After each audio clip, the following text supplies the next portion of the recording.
Lo más impresionante es que este libro es una síntesis que no existía. Termino con esto. Los tiempos de crisis suelen ser muy fértiles para la producción literaria y del pensamiento.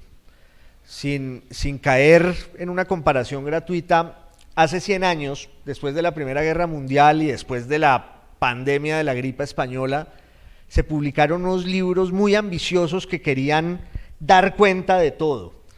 No son comparables por el estilo ni por el tema, pero yo asocio siempre la aparición de este delirio americano con esos grandes libros que aparecieron en la década de los 20 y de los 30, que buscaban como eso, una síntesis filosófica de un mundo.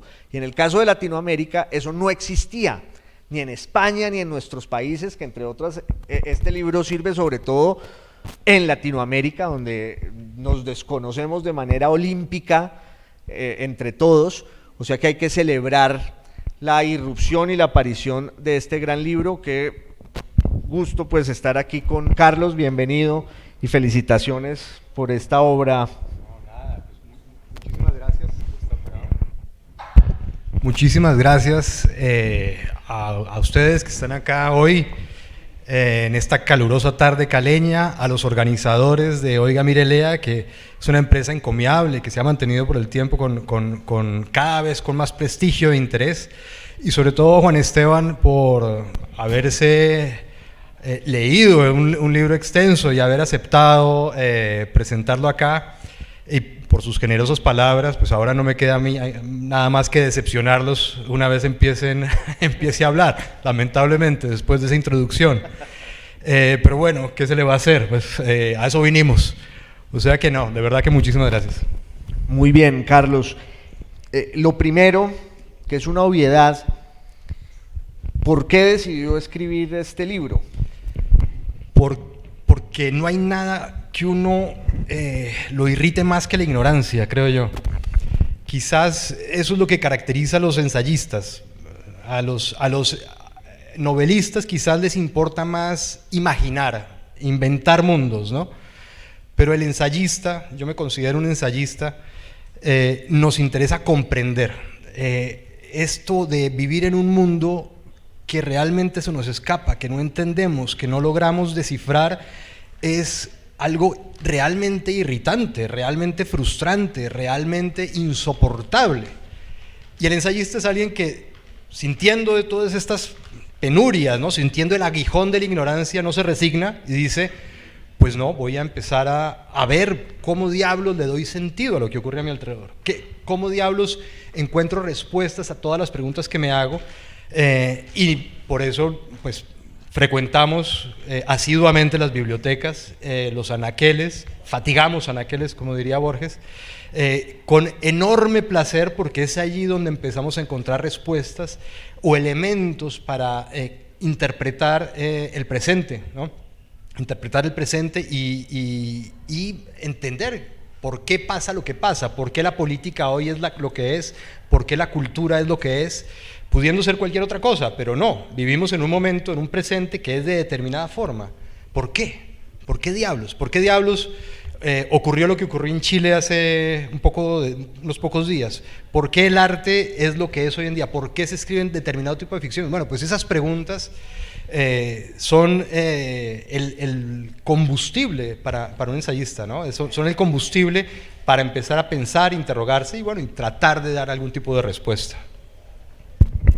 Usted, como para ponernos en contexto, y sé que aquí hay muchos lectores suyos y sé que hay ya gente que está leyendo el libro y también lo leen en sus columnas, sobre todo en El Espectador, pero para enriquecer ese contexto, usted es colombiano, y ¿cuál es un poco su periplo intelectual, como para ir ahondando luego en algunos aspectos concretos? Yo, bueno, nací en Bogotá, estudié psicología, de ahí di un salto rocambolesco a la antropología. Estudié psicología en Bogotá, me gradué, trabajé poco más de un año y medio en una facultad de Bellas Artes en Bogotá, y ese fue mi primer contacto real con la cultura, con el arte vivo. Y de ahí di el salto a estudiar antropología en España, y por una u otra razón me fui quedando hasta que se pasaron las 2 décadas y ya llevo 23 años allá. Siempre intenté ser profesor universitario y la universidad o la academia me rechazó sistemáticamente, cosa que en un principio parecía frustrante y después me alegró. Después me di cuenta que estar por fuera de la institución como un bicho libre, un bicho raro, que no es fiel a ningún tipo de disciplina, no es fiel a ningún tipo de tradición académica, me permitía tener una cantidad de licencias, tomarme licencias, ser mucho más libre para escribir, para opinar. Y finalmente, pues, eso fue lo que hice, empezar a escribir sin esperar a tener un paraguas institucional. Y así poco a poco me di cuenta de que lo mío era el ensayo, que son unos textos a medio camino entre la literatura, la filosofía, las ciencias sociales, el pensamiento, la imaginación, un híbrido de todos estos géneros que intenta justamente, pues, convertirse quizás en una serie de pistas para entender el presente, para entender el mundo en el que vivimos. Entonces, bueno, esa fue mi trayectoria. Poco a poco logré abrirme un caminito en el mundo cultural y pues hasta aquí, hasta el día de hoy. Oiga, mire, Lea, sí, el libro es rigurosísimo y pues se ve que la investigación es monumental, la aproximación a las fuentes, el conocimiento tan profundo de cada una de las tradiciones nacionales con sus contradicciones, con sus tensiones, y luego la forma como usted desbroza el cuadro general, que de eso hablaremos ahora. Pero más allá de la investigación y de lo que tuvo que leer y releer para este libro, ¿hay algún modelo o alguna inspiración que usted tuviera a la hora de pensar en Delirio Americano? No, realmente no.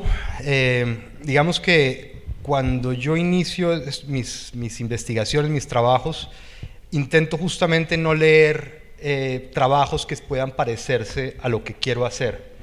Por ejemplo, nunca leí una historia cultural de América Latina, nunca leí una historia cultural generalista del continente, porque justamente me gusta a mí el proceso de ir descubriendo un poco orgánicamente cómo las ideas se han ido contagiando, cómo surge una idea y cómo, a la manera del COVID, va impregnando distintas mentes, va pasando fronteras y finalmente va teniendo consecuencias y adaptaciones en lugares distintos.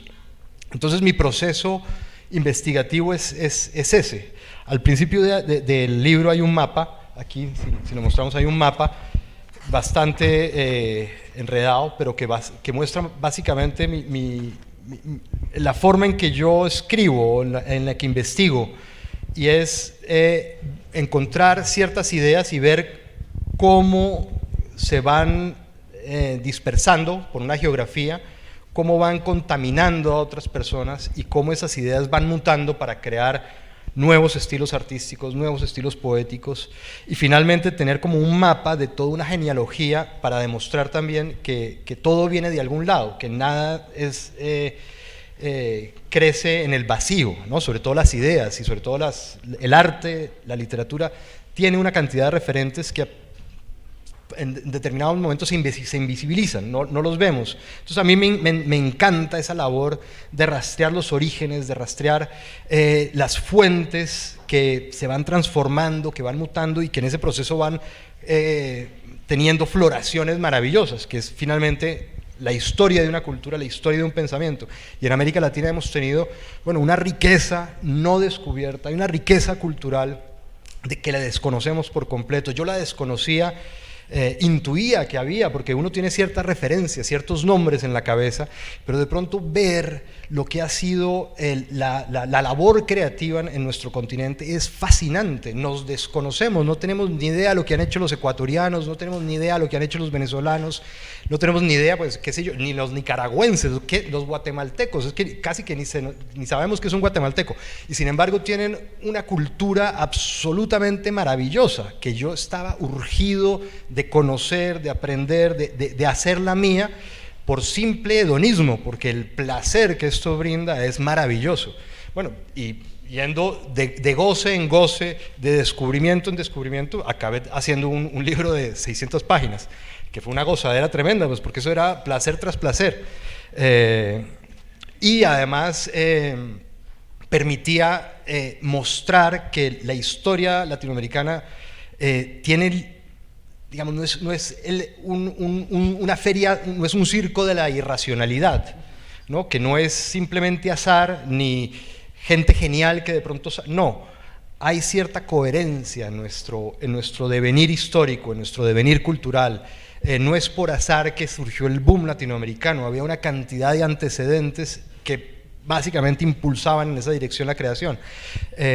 Todo esto pues, fue fascinante descubrirlo y por eso empecé, creí que me iba a tomar 2 años y no paré, sino hasta 5 años después, cuando ya tenía una cantidad de páginas que peligraba la publicación porque se convertía en un tomo irracional. Pero bueno, finalmente logré acortarlo y salió este tomo, ¿no? Bueno, además del mapa que acabamos de mostrar, y que es un laberinto, que además cuyas líneas uno puede trazar y van otorgándole al lector esa visión de conjunto y ese sentido que explica una historia que no es solo el azar ni el rapto genial de unos pocos genios. También Carlos propone distintas formas de aproximarse a su libro, distintos caminos para leerlo, un poco haciéndole un homenaje que es explícito y muy bonito a Rayuela, que se puede leer en orden, dice él. El que tenga pues ganas y tiempo empieza desde el principio y llega hasta el final, pero habrá quien lo pueda leer buscando solo lo que le interesa, o como los grandes ensayos y como los grandes libros, pues uno lo puede empezar por donde quiera y se devuelve y sigue y siempre va a encontrar hallazgos estupendos, revelaciones, descubrimientos, ya entrando en materia. Pero es que para un libro de estas dimensiones y de esta importancia, porque no es un libro grande solo por el volumen, sino por lo que contiene, pues sí me interesa mucho el laboratorio del autor, ya que lo tenemos aquí, pues porque el contenido lo iremos viendo en la lectura. Entonces, ahora que cuenta que se demoró 5 años, tengo entendido también que había como una primera versión, no solo por la extensión, sino en el planteamiento había una primera versión distinta y usted la reacomodó. Muy distinta. Al principio tuve un manuscrito en Word, eran como 800 páginas, espacio sencillo, o sea, supongo que en una edición de Taurus unas 1500 páginas, algo así. Era irracional desde el punto de vista editorial publicar el manuscrito que tuve en un primer momento. Además, claro, la forma, y digamos, al hablar de forma agradezco haber leído tanta novela, porque la técnica del novelista me fue muy útil para hacer este libro interesante, ¿no? Un novelista necesita una cantidad de herramientas literarias para que la atención del lector no decrezca, ¿no? Para saber cuándo soltar información, cuándo guardarla, cuándo dar un golpe de efecto. Bueno, pues todas estas técnicas de la novela yo las pongo en práctica en esto, y además tuve que hacerlo porque una de las partes, la segunda en concreto, me quedó desmedidamente larga. Solamente esa parte tenía 500 páginas y era un recuento de la historia cultural y política de cada uno de los países de América Latina de 1930 a 1960. Entonces, uno empezaba Colombia, de 1930 a 1960, Perú, 1930 a 1960, Guatemala, Chile, Brasil, bueno, todo era un poco tedioso, me di cuenta, y eso es fatal para la lectura de un ensayo. Por cierto, no hay nada más divertido que leer ensayos, ¿no? Las novelas son aburridísimas en comparación. Mi cuña, perdón. Mejorando lo presente. Bueno, entonces tenía que meterle mucha técnica literaria para finalmente comprimir el libro y no permitir ni por un segundo que la atención del lector se me fuera. Entonces, para eso barajé todo ese material que tenía, que era inmenso, lo barajé para mostrar fenómenos simultáneos que estaban pasando en toda América Latina y evitarle al lector una cantidad de detalles innecesarios que se hacían repetitivos, ¿no?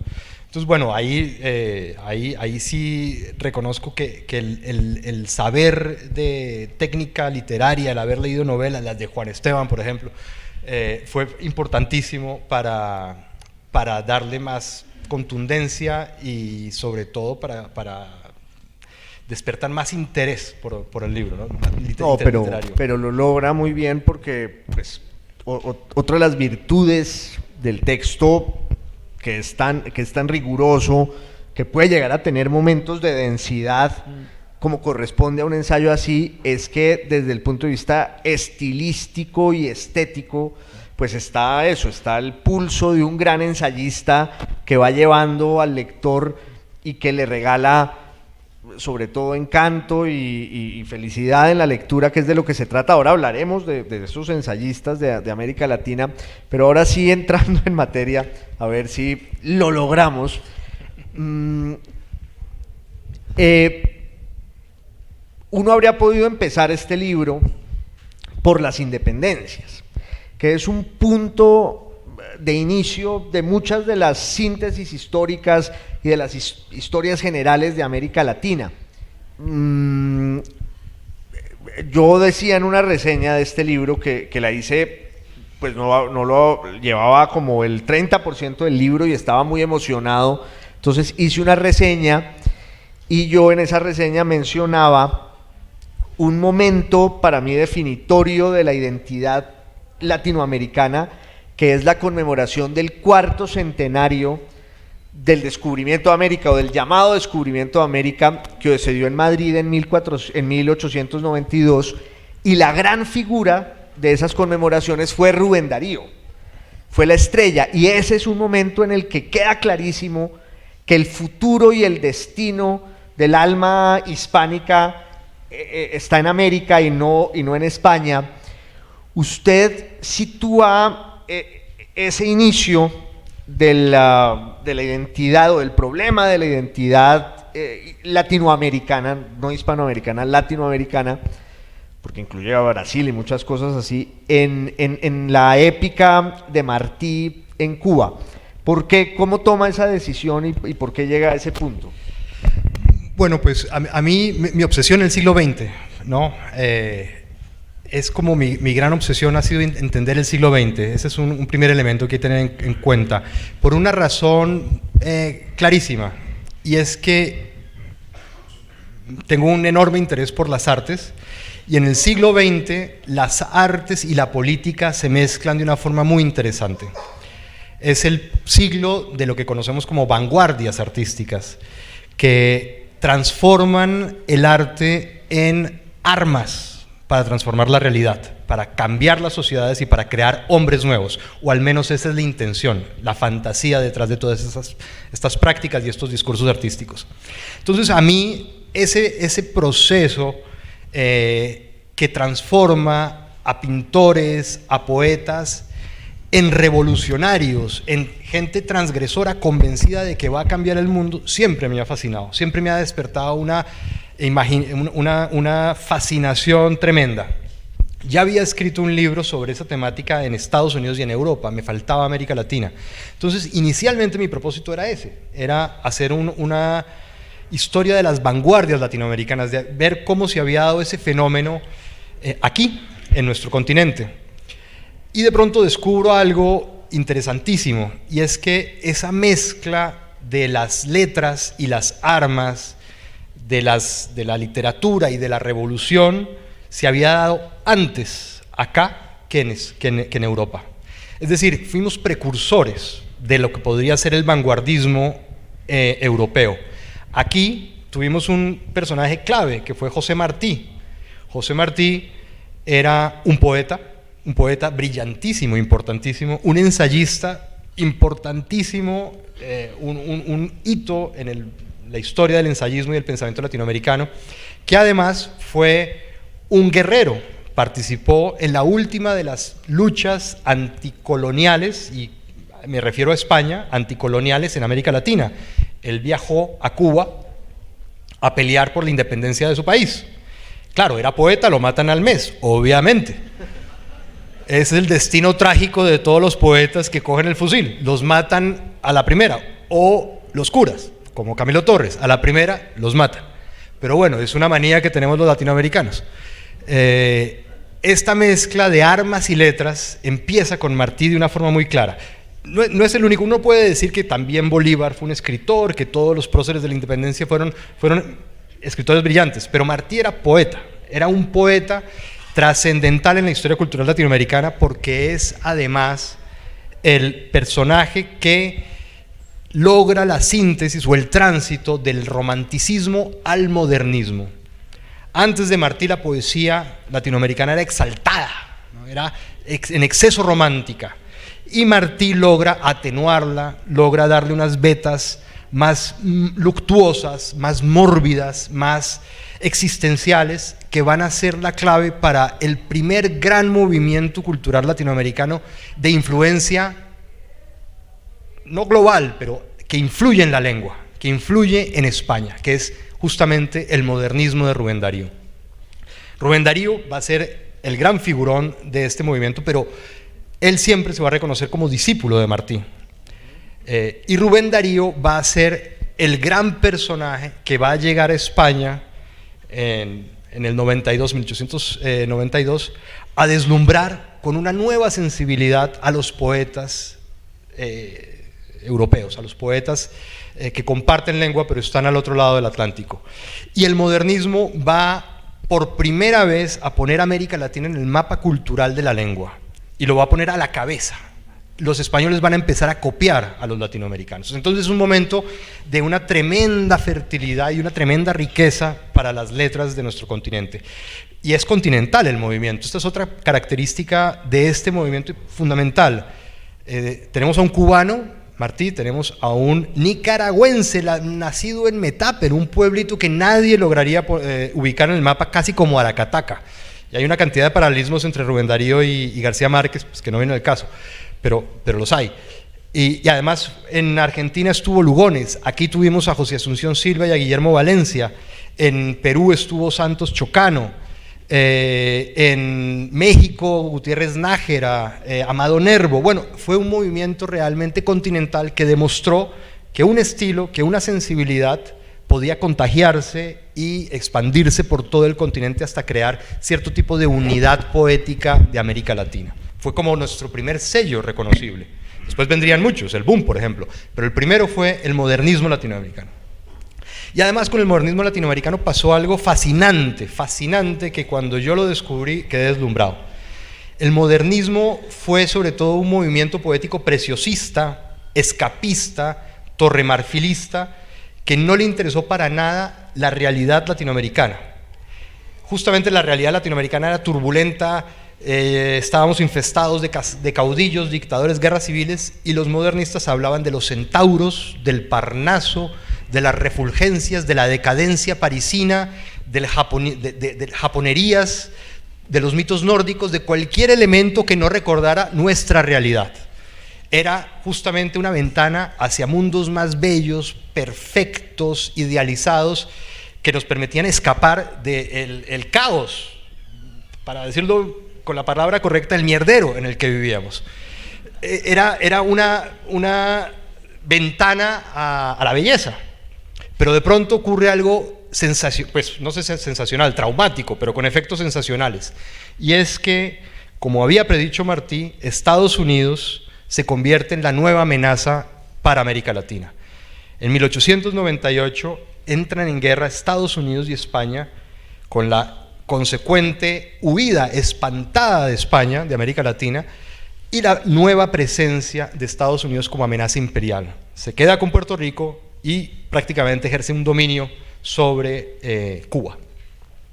Esto supone un trauma radical en esta generación de poetas. Estos poetas que, como digo, estaban pensando pues, en la Grecia clásica, ¿no? en las columnas dóricas y en los frisos, en las náyades. Bueno, de pronto se dan cuenta que tienen que pensar en América Latina, porque América Latina está sufriendo una amenaza tremenda, no solamente para su integridad política, sino para su identidad, para su alma. Y poetas como Rubén Darío emprenden la gran tarea de inventarse una identidad latinoamericana que nos resguarde, que sirva como cordón sanitario a la influencia sajona. Empieza una lucha casi que cósmica entre lo latino y lo sajón, que tendrá una gran cantidad de desarrollos a lo largo del siglo XX y que aún no acaba. Pero en ese momento inspira no solamente a los poetas, sino a los ensayistas a tratar de entender qué es lo que nos caracteriza como latinoamericanos, qué es lo que comparte un mexicano con un chileno, un cubano con un peruano, qué es eso que nos une como comunidad humana. Y entonces surgen ensayistas como José Rodó, que dice, bueno, a diferencia de los sajones, que son calibanes, que son gente pragmática, utilitaria, que les encanta el whisky, un vicio espantoso, no sé por qué les parecía espantoso, pero les parecía espantoso que tomaran whisky, que apostaban en la bolsa de valores y que solo pensaban en el dinero. Bueno, pues no, los latinoamericanos éramos lo opuesto, éramos seres espirituales que entendíamos el misterio divino, entendíamos el laberinto del deseo y del erotismo, entendíamos la poesía y éramos creadores. No éramos viles Thomas Alva Edison que cogen un conocimiento y lo aplican para sacar dinero, no. Nosotros teníamos un espíritu creador, elevado, éramos criaturas más próximas a Ariel, el espíritu de los aires, que a Calibán, que a seres terrestres. Y es el momento en donde, bajo esta necesidad, imperiosa necesidad de descubrir qué es América Latina, la poesía escapista se empieza a llenar de referentes latinoamericanos. De pronto en los poemas empiezan a aparecer los campanarios de pueblo, los cangrejos, la fauna, flora y los tipos humanos americanos. La poesía se hace americana, hay un giro americanista interesantísimo en esta época. Un poeta como José Santos Chocano escribe un poemario que se llama Alma América y dice, antes bebía de las fuentes del Parnaso, ahora no, ahora voy a beber de los Andes y de la historia latinoamericana, algo así, lo estoy parafraseando. Y en efecto, toda su poesía es un canto a América Latina. De ahí vamos a tener una genealogía de poetas que le cantan a América Latina importantísima, llegando a su punto más alto en el 50 con Neruda. Pero esto empieza mucho antes, empieza en 1905, 1906. Entonces, bueno, este es un momento importantísimo porque además no solamente se americaniza la poesía, también se politiza. Recordemos que había dicho que la característica de la vanguardia europea era esa mezcla de poesía y política, o de arte y política. Bueno, pues eso empieza a ocurrir de una manera incipiente, tímida, con el mismo Rubén Darío, en 1905. Él de pronto en sus poemas empieza a calentar los espíritus latinoamericanos para prevenir la invasión sajona. Empieza a hablar de Roosevelt, un poeta que, digamos, jamás contaminaba su poesía con referencias a la realidad inmediata y menos a un presidente yanqui. De pronto empieza a hablar de Roosevelt y de la garra imperial y bueno, de una cantidad de temas claramente políticos. Entonces, en ese sentido nos adelantamos a Europa, a la vanguardia europea. Ya Rubén Darío da unas pistas de lo que será el siglo XX, que será esta mezcla turbulenta y apasionante entre cultura y política. Y en América Latina es el epicentro de eso, y no es en vano que hemos tenido muchos políticos que vienen de las letras, incluso varios presidentes que vienen de las letras, y muchos presidentes pues, que prácticamente o son periodistas o ensayistas o tienen un interés enorme por la cultura, por las letras. No es gratuito. Bueno, ya sigamos, ¿no? Pues, cambiamos de tema. No, siga, por favor. Entre otras, Rubén Darío fue cónsul de Colombia en Buenos Aires, y para llegar a Buenos Aires, nombrado por Núñez, obviamente el viaje era con escala en París. La única condición que él puso para llegar a Buenos Aires era que pasara primero por París, se quedó allá un tiempo y luego sí fue a cumplir su misión en el fin del mundo, pero creo que en el libro está presente este panorama y esta síntesis que nos está dando Carlos, para que ustedes vean la forma como se van uniendo todos los hilos, casi para seguir en términos cronológicos. está muy claro que el primer periodo de la definición de la identidad hispanoamericana, dejemos por fuera todavía la parte de Brasil, que en el siglo XX se va a inmiscuir mucho más, es la del modernismo y la forma como nuestros poetas encuentran la solución al problema de la independencia en la influencia francesa al principio, porque claro, el problema de estos escritores es que se tenían que deshacer del lastre español, pero cantaban y contaban en una lengua que era la del imperio al que despreciaban, hasta que el francés los redimió de ese estigma y viene el modernismo y viene luego después esta crisis y esta tensión que usted describe aquí de manera perfecta, hasta que ya a finales de la década del 10, o sea hacia el 17, 18 y en los años 20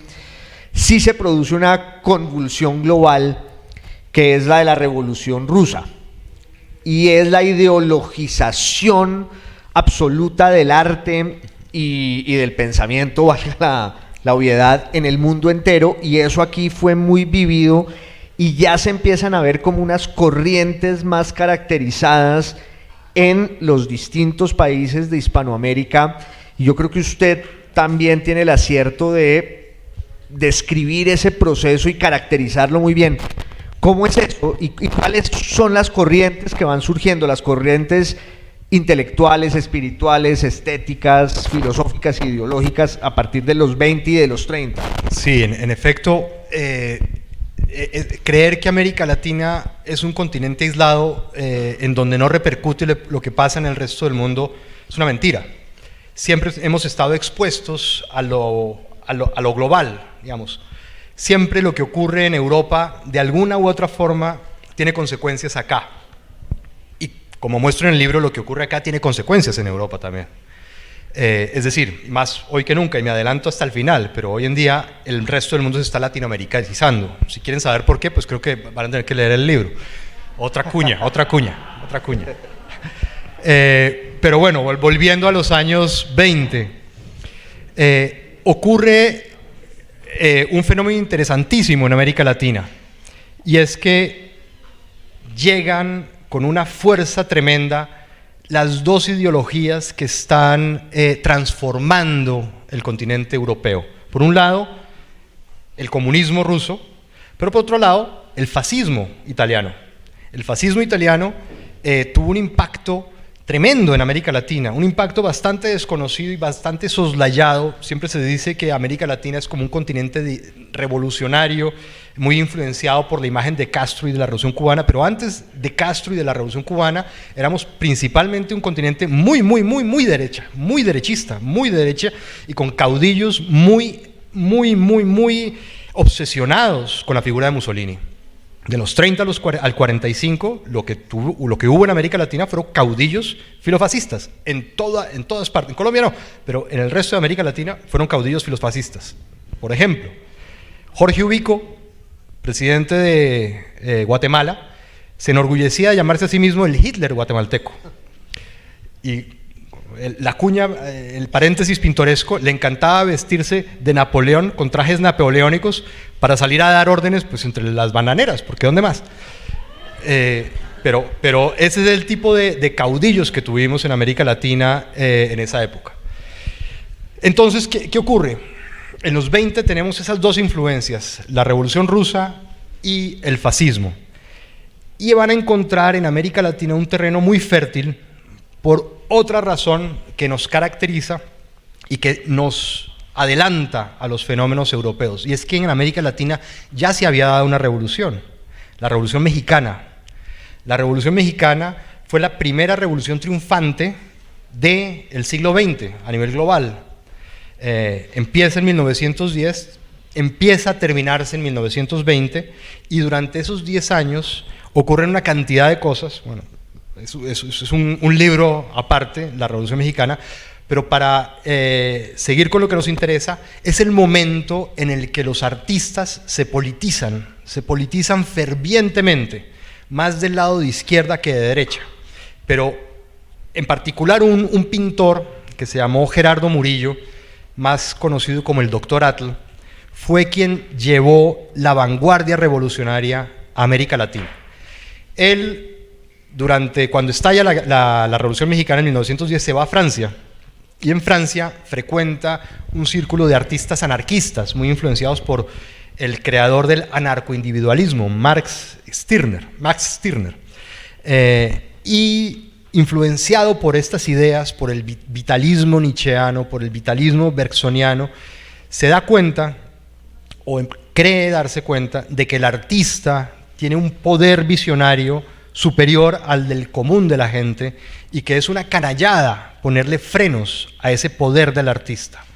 Entonces su vanguardia se obsesiona con la idea de crear ciudades especiales para artistas en donde no va a haber ningún tipo de freno a la creatividad, al intelecto, a la pasión por transformadora. Él, imbuido por estas ideas, vuelve a México porque quiere matar al dictador del momento. Ese va a ser casi que su proyecto artístico, matar a Victoriano Huerta. Quiere matarlo. Cuando vuelve, Victoriano Huerta ya ha sido derrocado y huye y no tiene que matarlo, pero se queda al servicio de otro caudillo, Venustiano Carranza, se convierte en su jefe de propaganda. Propaganda es justamente lo que va a ocurrir con el arte en esta época. Se va a convertir en propaganda de una ideología, en propaganda de una facción en un conflicto, en propaganda de unas ideas. El doctor Atl empieza a liderar la Academia de San Carlos, la más importante, donde se forman los artistas mexicanos, y tiene entre sus alumnos a David Alfaro Siqueiros y José Clemente Orozco. Si estos nombres no les dicen nada, pues resulta que son los grandes muralistas que van a los pocos años a llenar las paredes de los edificios públicos de México con los murales hoy mundialmente famosos. Bueno, pues este profesor les dice: señores, ¿quieren aprender a hacer arte? Bueno, síganme. Lo primero que vamos a hacer es cerrar la Academia de Arte. Ustedes se vienen conmigo a la revolución porque vamos a aprender a ser artistas no frente al caballete, sino sobre un caballo, peleando. Esto es revolución y el arte tiene que ser parte de la revolución. ¿Qué significa eso?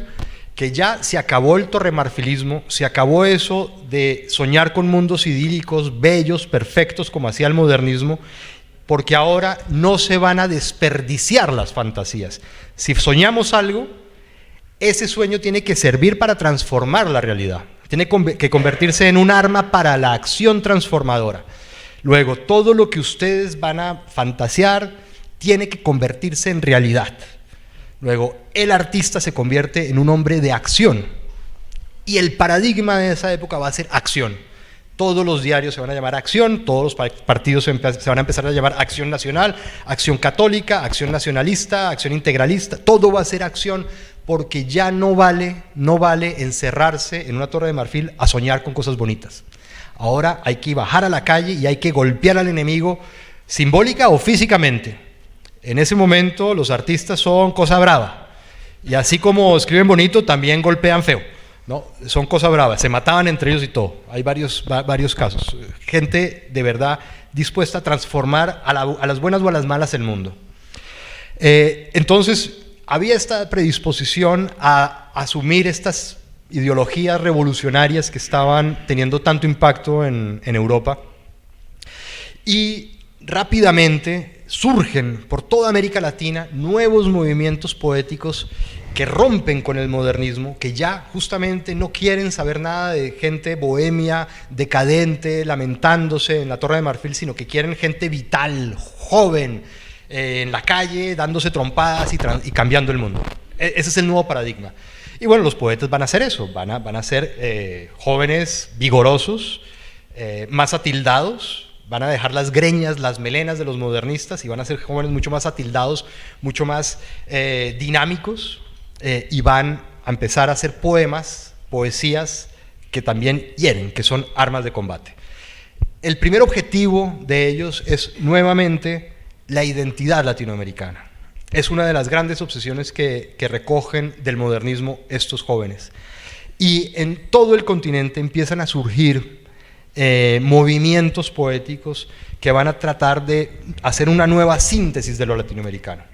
Van a empezar a rastrear lo vernáculo en la historia, los personajes vernáculos de Latinoamérica, para tratar de encontrar de ahí un ADN de lo americano. Un ejemplo, para empezar.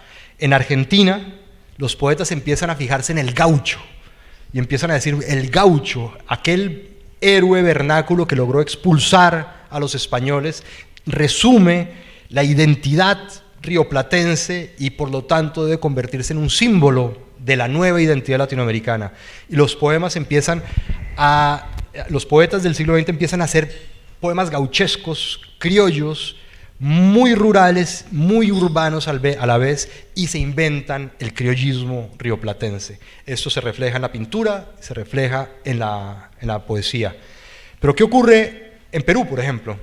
En Perú, un filósofo, un marxista como José Carlos Mariátegui, con la misma preocupación, muy influenciado tanto por la Italia fascista, donde vivió, como por el pensamiento marxista, decide inventarse, aclimatar el marxismo a Latinoamérica e inventarse un movimiento revolucionario que implica pensamiento y plástica, que se llama el indigenismo.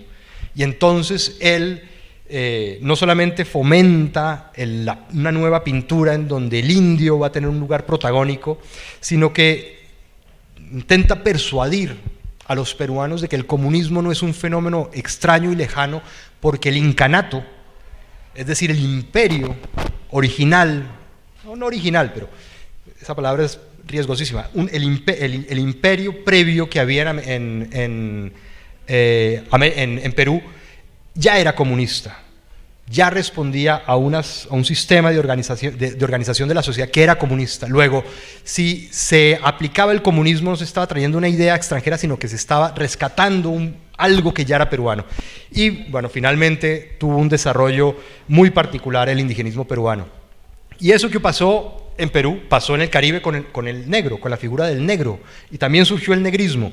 Y en Perú con el montubio. Entonces hubo toda una literatura en torno al montubio.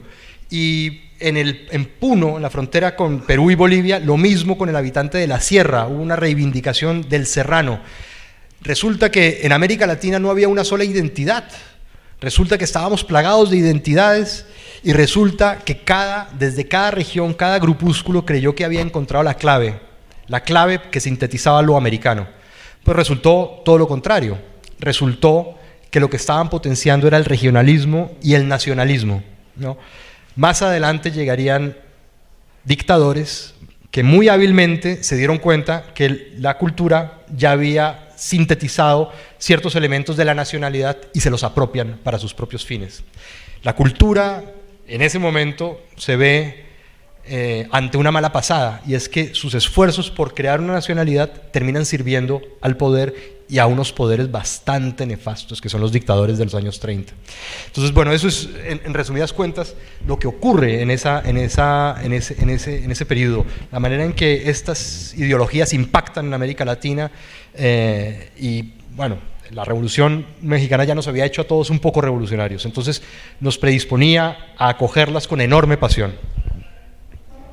Hay un caso muy particular en América Latina, porque, insisto, su libro no es sobre Hispanoamérica, sino sobre América Latina, y eso incluye la herencia lusitana.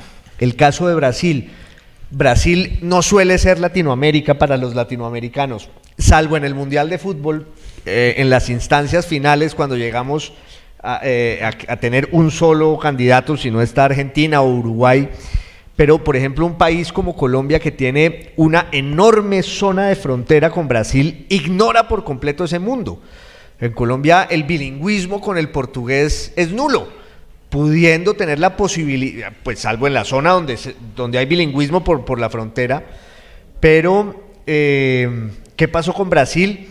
Y no, esto es más desgraciado que la historia latinoamericana. Es que me están haciendo señas allá que se nos está acabando el tiempo. Imagínense ustedes. Esto está empezando. Si esto está empezando. Pero en una puntada, por favor, Carlos, porque Brasil además fue el bastión de la vanguardia, valga decirlo claro. así. Sí, suele pensarse que Brasil no tiene nada que ver con el resto de América Latina, que ha tenido una historia colonial distinta, que ha tenido unas independencias distintas. Y sí, eso es cierto, pero el siglo XX nos unifica. El siglo XX pasa por encima del continente como una planadora y hace que todos los países, toda la región, empiece a pasar por no solamente momentos culturales, sino momentos políticos muy parecidos. En Brasil hubo una vanguardia, un futurismo de una riqueza brutal, brutal. Después vino el arte abstracto que contagió a todo el continente, digamos, con una potencia enorme y sobre todo una arquitectura, un movimiento arquitectónico modernista que cumplía todas las ambiciones que Le Corbusier no pudo realizar en Francia.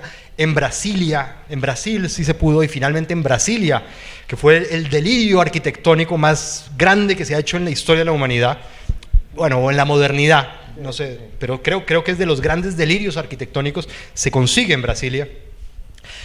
Y todo esto que pasaba en Brasil irradiaba a todo el continente y tenía enormes impactos. Y esto a nivel cultural, a nivel político, bueno, Brasil pasó por también las dictaduras de los años 30 con caudillos filofascistas como Getúlio Vargas, que después se transforman en populistas como Perón y que después se ven sobrepasados por la revolución cubana, la eclosión de las guerrillas y finalmente las dictaduras militares. Luego nuestra historia es exactamente igual y por lo tanto me parecía absurdo no meter a Brasil en este libro. Es decir, sin Brasil no se entiende el continente y además es un placer enorme, pero un placer enorme la cultura brasileña. Solamente Tropicalia ya da como para pues, horas y horas de gozo infinito, ¿no? Caetano Veloso me refiero. Bueno, hombre, no hablamos ni de Castro ni de Perón. No hablamos ni del boom, no hablamos de Castro, no hablamos de Perón, no hablamos de la actualidad. Hay que hacer, pero sí,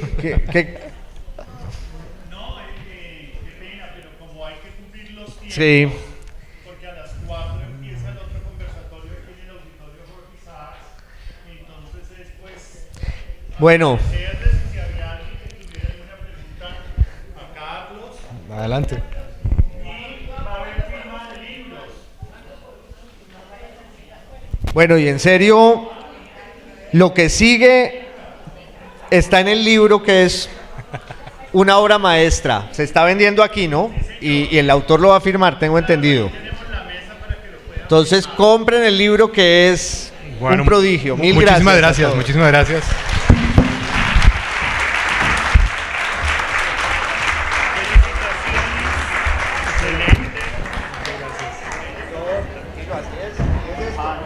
Claro, yo sé. Esto lo deja uno, es picar la curiosidad. lo deja uno.